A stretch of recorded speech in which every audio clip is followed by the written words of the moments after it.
ಐತಿಹಾಸಿಕ ಕಾರ್ಯಕ್ರಮಕ್ಕೆ ಪಾದಾರ್ಪಣೆ ಮಾಡಿರ್ತಕ್ಕಂಥ ನಮ್ಮ ನಿಮ್ಮೆಲ್ಲರ ನೆಚ್ಚಿನ ನಾಯಕರು, ಕರ್ನಾಟಕ ರಾಜ್ಯದ ಇತಿಹಾಸದಲ್ಲೇ ಉಳ್ಕೊಂಡು ಹೋಗುವಂತ ಮುಖ್ಯಮಂತ್ರಿಗಳಾಗಿರ್ತಕ್ಕಂಥ ಸನ್ಮಾನ್ಯ ಸಿದ್ದರಾಮಯ್ಯನವರನ್ನ ಈ ಕಾರ್ಯಕ್ರಮಕ್ಕೆ ತಮ್ಮೆಲ್ಲರ ಪರವಾಗಿ ಮನಸ್ಪೂರ್ವಕವಾದಂತಹ ಸ್ವಾಗತ ಈ ಸಂದರ್ಭದಲ್ಲಿ ಕೋರಕ್ಕೆ ಬಯಸ್ತೇನೆ.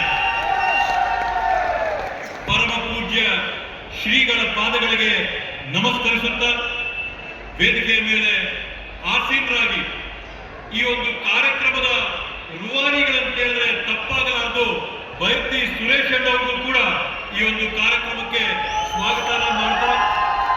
ಅದೇ ರೀತಿಯಲ್ಲಿ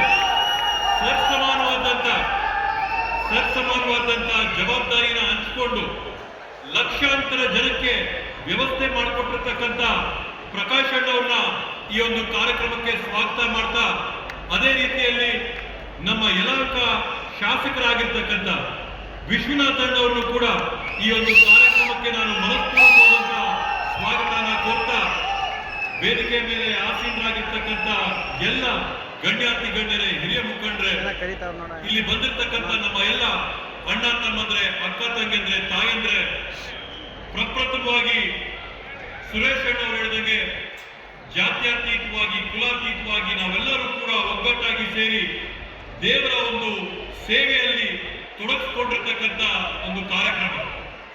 ಇದು ಎಂತ ಒಂದು ಆಕಸ್ಮಿಕ ಅಂತಂದ್ರೆ, 1.5 ತಿಂಗಳಿಂದ ಸುರೇಶ್ ಅವರು ನಾವು ಚರ್ಚೆ ಮಾಡಬೇಕಾದಂತ ಸಂದರ್ಭದಲ್ಲಿ ದೇವಸ್ಥಾನಕ್ಕೆ ರಸ್ತೆ ಬೇಕಾಗದೆ, ಸಂಪರ್ಕ ಬೇಕಾಗದೆ, ಏನಾದ್ರೂ ಮಾಡಿ ಸಂಪರ್ಕನ ಕಲ್ಪಿಸ್ಕೊಡ್ಬೇಕು. 11 ವರ್ಷದ ನಂತರ ಈ ಕಾರ್ಯಕ್ರಮ ಆಗ್ತಾ ಇದೆ ಅಂತ ಹೇಳಿ ಚರ್ಚೆ ಮಾಡಿದಾಗ ಆ ದೇವರ ಆಶೀರ್ವಾದ, ರಾಮೇಶ್ವರ ಸ್ವಾಮಿ ಆಶೀರ್ವಾದ, ಸಿದ್ದೇಶ್ವರ ಸ್ವಾಮಿ ಆಶೀರ್ವಾದ, ಯಾಕಂತಂದ್ರೆ ದೇವರಿಗೆ ಸೇವೆ ಮಾಡುವಂತ ಸೌಭಾಗ್ಯ ಎಲ್ಲರಿಗೂ ಸಿಗಂತದ್ದಲ್ಲ.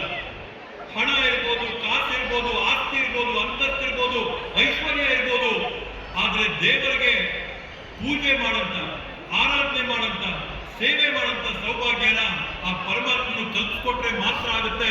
ಆ ಒಂದು ನಿಟ್ಟಿನಲ್ಲಿ ಸುರೇಶ್ ಅವರು ಒಂದು ಮಾರ್ಗದರ್ಶನ ಕೊಟ್ಟಂತೆ ಈ ತರ ಮಾಡ್ರಿ ಅಂತ ಹೇಳ್ತಾ ಇದ್ದಂಗೆನೆ ಸಿದ್ದರಾಮಯ್ಯನವರು ಈ ಕ್ಷೇತ್ರಕ್ಕೆ ಕೊಟ್ಟಿದ್ದಂತ 50 ಕೋಟಿ ರೂಪಾಯಿಗಳ ಅನುದಾನದಲ್ಲಿ 1.5 ಕೋಟಿ ರೂಪಾಯಿಗಳ ವೆಚ್ಚದಲ್ಲಿ ನೂತನವಾದಂತಹ ರಸ್ತೆ, ಬೀದಿ ದೀಪ, ಚರಂಡಿ, ಸಂಪರ್ಕ ಎಲ್ಲವನ್ನೂ ಕೂಡ ದೇವಸ್ಥಾನಕ್ಕೆ ಇವತ್ತು ಸುಸಜ್ಜಿತವಾಗಿ ಸುಮಾರು 1.5 ಕೋಟಿ ರೂಪಾಯಿಗಳ ವೆಚ್ಚದಲ್ಲಿ ದೇವರಿಗೆ ಮಾಡಿಕೊಟ್ಟಂಗಾಗಿದೆ ಬಂಧುಗಳು. ಇವತ್ತು ಮತ್ತೊಂದು ವಿಶೇಷವಾದಂತ ಮಾತೇನಂತಂದ್ರೆ, ಇವತ್ತು ನಾನು ಈ ಒಂದು ವೇದಿಕೆ ಮೇಲೆ ಶಾಸಕನಾಗಿ ಮಾತಾಡ್ತಾ ಇದ್ದೀನಿ. ಸಿದ್ದರಾಮಯ್ಯನವರ ಸರ್ಕಾರದಲ್ಲಿ ನಾನು ಕೂಡ ಒಂದು MLA ಆಗಿದ್ದೀನಿ ಅಂತಂದ್ರೆ ಸತತವಾಗಿ ಆಲ್ಮತಸ್ಥ ಸಮುದಾಯದ ಒಂದು ಆಶೀರ್ವಾದದಿಂದ, ಗೌರವದಿಂದ ಇವತ್ತು ನಾನು ಶಾಸಕನಾಗಿ ವಿಧಾನಸಭೆ ಒಬ್ಬ ಸದಸ್ಯನಾಗಿದ್ದೀನಿ. ಬಂಧುಗಳೇ, ಆಕಸ್ಮಿಕ ಯಾವ ತರ ಇದೆ ಅಂತಂದ್ರೆ 2 ತಲೆಮಾರುಗಳಿಂದ ಆಲ್ಮತಸ್ಥ ಸಮುದಾಯದ ಒಂದು ಸಹಕಾರದೊಂದಿಗೆ ರಾಜಕಾರಣದ ಜನರ ಸೇವೆ ಮಾಡಕ್ಕೆ ಅವಕಾಶ ಸಿಕ್ಕಿದೆ. ಸುರೇಶ್ ಅವರ ಚಿಕ್ಕಪ್ಪನವರೇ ಆದಂತ ಶಂಕರಣ್ಣವರು ಅವರು ತಂದೆಯವ್ರ ಮೇಲೆ ತಂದೆಯವ್ರ ಜೊತೆ ಸ್ಪರ್ಧೆ ಮಾಡಿದಂತ ಸಂದರ್ಭದಲ್ಲಿ ತಂದೆಯವ್ರಿಗೆ ಅವ್ರ ಕಡೆಯಿಂದ ಅನುಕೂಲ ಆಗಿ ಶಾಸಕರಾಗಂತ ಅವಕಾಶ ಸಿಕ್ತು. ಅದೇ ರೀತಿಯಲ್ಲಿ 2019ರ ಉಪಚುನಾವಣೆಯಲ್ಲಿ ನಾನು ಸ್ಪರ್ಧೆ ಮಾಡಿದಂತ ಸಂದರ್ಭದಲ್ಲಿ ಸುರೇಶ್ ಅವರ ಒಂದು ಆಶೀರ್ವಾದದಿಂದ 2019ರಲ್ಲಿ ಸಿದ್ದರಾಮಯ್ಯನವರ ಆಶೀರ್ವಾದದಿಂದ 2019ರಲ್ಲಿ ನಾನು ಶಾಸಕನಾಗಂತ ಒಂದು ಸೌಭಾಗ್ಯ ಸಿಕ್ಕಿದೆ. ಆ ರೀತಿಯಲ್ಲಿ ಆಲ್ಮತಸ್ಥ ಸಮುದಾಯ ಜೊತೆಗೆ ನಿಂತ ಸಮುದಾಯದಲ್ಲೆಲ್ಲ ಕೂಡ ಶಾಸಕನಾಗಂತ ಅವಕಾಶ ಸಿಕ್ಕಿದೆ. 2ನೇ ಬಾರಿ ಅವಕಾಶ ಸಿಕ್ಕಿದೆ ಅಂತ ಈ ಸಂದರ್ಭದಲ್ಲಿ ಹೇಳ್ತಾ, ಇವತ್ತು ಏನು ನಮ್ಮ ಭಾಗದಲ್ಲಿದ್ದ ಗ್ರಾಮಗಳೆಲ್ಲ ಇರಿದ್ವಿ, KR ಪುರಂ ಆಗಿರ್ಬೋದು, ಮಾದೇವಪುರ ಆಗಿರ್ಬೋದು, ಹೊಸಕೋಟೆ ಆಗಿರ್ಬೋದು, ಈ ಎಲ್ಲ ಭಾಗಗಳಲ್ಲಿದ್ದಂತ ಗ್ರಾಮಗಳು ನಗರಗಳಾಗಿ ಪರಿವರ್ತನೆ ಆಗಿ ಯಾರ್ಯಾರು ಎತ್ತುಗಳನ್ನ ಸಾಕೊಂಡು ಹಾಲುಗಳು ಕರೀತಾ ಇದ್ರು, ರೇಂಜ್ ರೋವರ್ ಕಾರುಗಳು, ಬೆನ್ಸ್ ಕಾರುಗಳಾದ್ರೂ ಕೂಡ ಇವತ್ತು ದೇವರ ಒಂದು ಭಕ್ತಿನ, ನಮ್ಮಲ್ಲಿರ್ತಕ್ಕಂಥ ಸಂಸ್ಕೃತಿನ, ನಮ್ಮಲ್ಲಿರ್ತಕ್ಕಂಥ ಪದ್ಧತಿಗಳನ್ನ ಮರಿದೆ ವಿಜೃಂಭಣೆಯಿಂದ ಅದ್ಭುತವಾಗಿ ನಮ್ಮ ಹೆಣ್ಮಕ್ಳೆಲ್ಲ ಬಂದಿಲ್ಲಿ ಸೇರ್ಕೊಂಡು ಈ ಕಾರ್ಯಕ್ರಮನ ಮಾಡ್ತಾ ಇದ್ರೆ ನಿಜವಾಗ್ಲೂ ಎಷ್ಟು ಸಂತೋಷ ಆಗುತ್ತಂದ್ರೆ 2 ಕಣ್ಣು ಸಾಲದಿಲ್ಲ ಈ ಒಂದು ಸಂಭ್ರಮನ, ಅದ್ಭುತವನ್ನ ನೋಡೋಕೆ. ಈ ರೀತಿಯಾದಂತ ಕಾರ್ಯಕ್ರಮನ ಆಯೋಜನೆ ಮಾಡಿರ್ತಕ್ಕಂಥ ಎಲ್ಲರಿಗೂ ನಾನು ಅನಂತ ಧನ್ಯವಾದಗಳನ್ನ ಈ ಸಂದರ್ಭದಲ್ಲಿ ಸಲ್ಲಿಸ್ತಾ, ಇವತ್ತು ರಾಜ್ಯ ಯಾವ ರೀತಿಯಲ್ಲಿ ಸಿದ್ದರಾಮಯ್ಯನವರ ಒಂದು ಅವಧಿಯಲ್ಲಿ ಅಭಿವೃದ್ಧಿ ಆಗಿದೆ ಅಂತೇಳಿ ಸುರೇಶ್ ಅಣ್ಣವ್ರು ಹೇಳೋರೆ. ಬಂಧುಗಳೇ, ನಮ್ಮ ತಾಲೂಕಲ್ಲಿ ಕೂಡ ಕಳೆದ 3 ವರ್ಷದಲ್ಲಿ ಕೆರೆಗಳನ್ನ ತುಂಬಿಸಂತವ್ರು, ಕೆಲಸ ಮಾಡಿಕೊಟ್ಟವ್ರು ಯಾರಂತಂದ್ರೆ HN ವ್ಯಾಲಿ ತಂದಂತವ್ರು ಸನ್ಮಾನ್ಯ ಸಿದ್ದರಾಮಯ್ಯನವರು. ಜಡಗೇನಹಳ್ಳಿ ಹೋಬಳಿಯಲ್ಲಿರ್ತಕ್ಕಂಥ ಕೆರೆಗಳನ್ನ ತುಂಬಿಸಿದ್ಯಾರು ಅಂತಂದ್ರೆ ವೆಂಕಯ್ಯನ ಏತ ನೀರಾವರಿ ಯೋಜನೆ ಕೊಟ್ಟು ಕೆರೆಗಳನ್ನ ತುಂಬಿಸಂತ ಕೆಲಸ ಮಾಡಿದ ಯಾರು ಅಂತಂದ್ರೆ ಸನ್ಮಾನ್ಯ ಸಿದ್ದರಾಮಯ್ಯನವರು.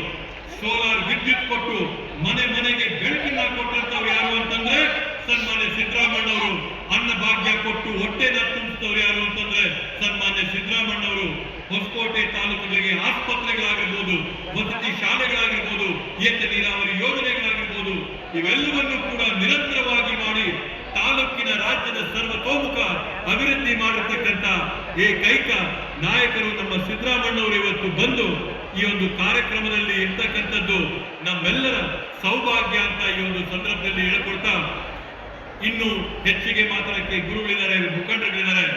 ಬಂಧುಗಳೇ, ವಿಶೇಷವಾಗಿ ನಮ್ಮ ರಾಮೇಶ್ವರ ಸ್ವಾಮಿ ಮತ್ತೆ ಸಿದ್ದೇಶ್ವರ ಸ್ವಾಮಿಯ ಸೇವೆಯನ್ನ ಮಾಡಿಕೊಡಕ್ಕೆ ಅವಕಾಶನ ಕಲ್ಪಿಸಿಕೊಟ್ಟಂತ ಕುಲ ಬಾಂಧವರೆಲ್ಲರಿಗೂ ಕೂಡ ಸುಮಾರು 1-1.5 ತಿಂಗಳಿಂದ ಜೊತೆಗೆ ನಿಂತು ಓಡಾಡಿದಂತ ನಮ್ಮ ಎಲ್ಲ ಕುಲ ಬಾಂಧವರಿಗೂ ಕೂಡ, ನಾರಾಯಣ ಸ್ವಾಮಿಯವರಾಗಿರ್ಬೋದು, ಅಪ್ಪನವರಾಗಿರ್ಬೋದು, ಎಲ್ಲರಿಗೂ ಕೂಡ ಅನಂತ ಅಭಿನಂದನೆಗಳನ್ನ ಈ ಸಂದರ್ಭದಲ್ಲಿ ಸಲ್ಲಿಸಿ ಈ ಕಾರ್ಯಕ್ರಮದಲ್ಲಿ ಕರೆಮಾಡಿಕೊಂಡು ನಿಮ್ ಜೊತೆ ನಿಮ್ಮ ಸಮುದಾಯದವನೇ ಅಂತ ನನ್ನೂ ಕೂಡ ಭಾವಿಸಿ ಕರೆದಿದ್ದಕ್ಕೆ ನಿಮ್ಮೆಲ್ಲರಿಗೂ ಧನ್ಯವಾದಗಳು ಹೇಳಿ ನನ್ನ ಮಾತುಗಳಿಗೆ ನಾನು ವಿರಾಮ ನೀಡ್ತೀನಿ.